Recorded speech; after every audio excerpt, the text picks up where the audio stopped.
Olá pessoal, bom dia, tudo bem? Vou fazer aqui uma breve correção da atividade do caderno do aluno.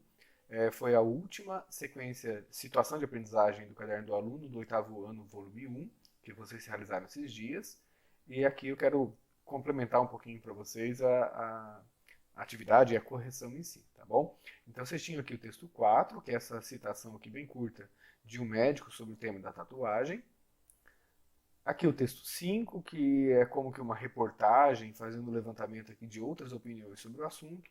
E sobre esses dois textos, vocês tinham aqui as questões 1, 2 e 3. Tá? Para ser bem breve, a questão 1 era sobre então o emprego de aspas. Os dois textos têm aqui vários trechos com aspas, como vocês veem aqui, e a questão é sobre a função dessas aspas. Então, as aspas aqui têm uma função bem simples, eu acredito que vocês todos acertaram a questão, que é, portanto, marcar o discurso alheio. Quer dizer, esse texto aqui, né, esse fragmento marcado por aspas, ele pertence a uma outra pessoa, né, ou seja, não é do autor do texto. Então, ele terceiriza o texto, ele atribui, portanto, essa fala, entre aspas, a uma outra pessoa. No caso, essa pessoa, portanto, enunciadora aqui desse trecho, entre aspas, sempre aparece também identificada, né, antes ou depois da citação, tá bom? Então, resumindo, marcar o discurso alheio, identificar como um fragmento pertencente a uma outra pessoa, ou identificar aquilo que outra pessoa disse.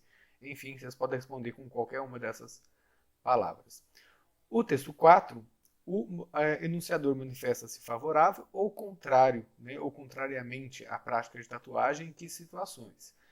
O texto 4, ele se manifesta favorável à tatuagem, é bem aceita, mas para a situação específica de remoção de cicatriz.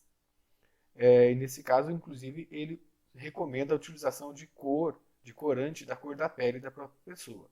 Então, não sabemos se o médico aqui é a favor de tatuagens para outra função, né? Aqui, nesse breve fragmento, sabemos que ele é favorável para a remoção de cicatriz, ou no caso de vitiligo, que é aquela doença que gera uma mancha mais clara na pele, tá certo? Essa é a opinião dele, favorável, portanto, nessa situação. A questão 3 é a principal, sobre os tipos de argumentos. E é muito importante essa questão porque a gente entra aqui no terreno da argumentação desse texto. Para corrigir essa questão 3, eu preparei um outro material para vocês aqui, tá? Todo coloridinho, para a gente aqui identificar melhor os argumentos e as funções. Tá? Então vamos lá. Começa aqui logo no início do texto. Esse fragmento aqui em rosa, eu quero começar por ele.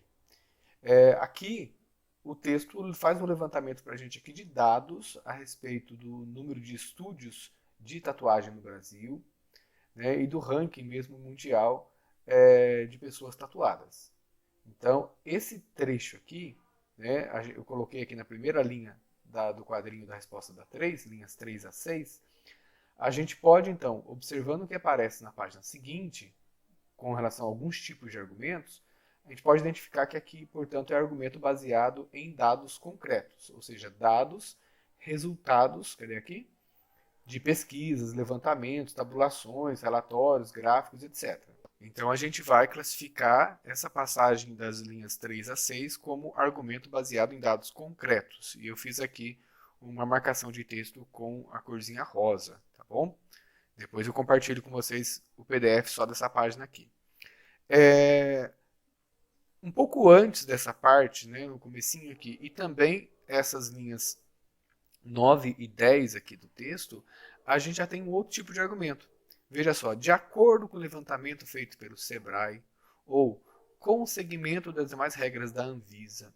Veja, portanto, que são mencionadas, né, agências, órgãos de competência, agências, órgãos de credibilidade, como forma de sustentar a argumentação do texto.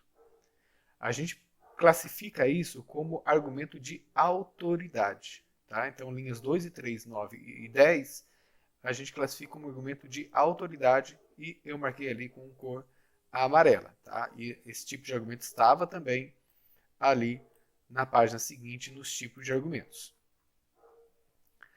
Seguindo, aqui entre as linhas 14 e 16, extraindo aqui da afirmação dessa doutora Harris, Os problemas mais comuns ao usar uma tinta não autorizada são a ocorrência de dermatites graves na pele que causam coceira, vermelhidão, feridas e reações alérgicas. A gente tem aqui um raciocínio lógico desenvolvido. É o que a gente chama de raciocínio de causa e consequência. Aqui na afirmação da doutora, portanto, é feito um levantamento de quais são as ocorrências, né, ou consequências do uso da tatuagem. Tá? A gente identificou, portanto, aqui a corzinha verde, argumento de causa e consequência. Na página seguinte, na tabela, seria argumento com base em raciocínio lógico, né? Mas qual raciocínio? Nesse caso aqui, de causa e consequência. Então, por isso que eu já escrevi argumento de causa e consequência aqui, tá bom? Por último, no último parágrafo, numa outra fala aqui dessa doutora Harris, é necessário que o dermatologista examine a região a ser tatuada para verificar se não existem pintas, manchas ou lesões suspeitas que possam ser cobertas pela tinta da tatuagem. Eu achei um pouquinho complicado classificar esse trecho com base no que está aqui. Tá? Eu não consegui identificar exatamente desses exemplos aqui algo que servisse para analisar o trecho. Por que razão? Porque aqui nós temos alguns tipos de argumentos. Não são todos os tipos de argumentos. Tá? Essa tipologia argumentativa ela varia aqui em um conjunto grande de estratégias retóricas linguísticas. Então, o que eu acho que poderia servir para classificar esse trecho aqui? Eu acredito que nós estamos aqui num raciocínio em que a autora manifesta, portanto, uma opinião sobre o que é necessário fazer, é necessário que o dermatologista examine a região a ser tatuada, para verificar se não existem pintas, ou seja, com qual finalidade é preciso examinar. Então, ela argumenta a necessidade do exame do dermatologista com base em uma finalidade. Por isso, eu classifiquei como argumento baseado em finalidade, aqui nas linhas 18 a 19. Tá certo? Então é isso aí, espero ter ajudado. Vou compartilhar esse documento com vocês. Até mais, um grande abraço.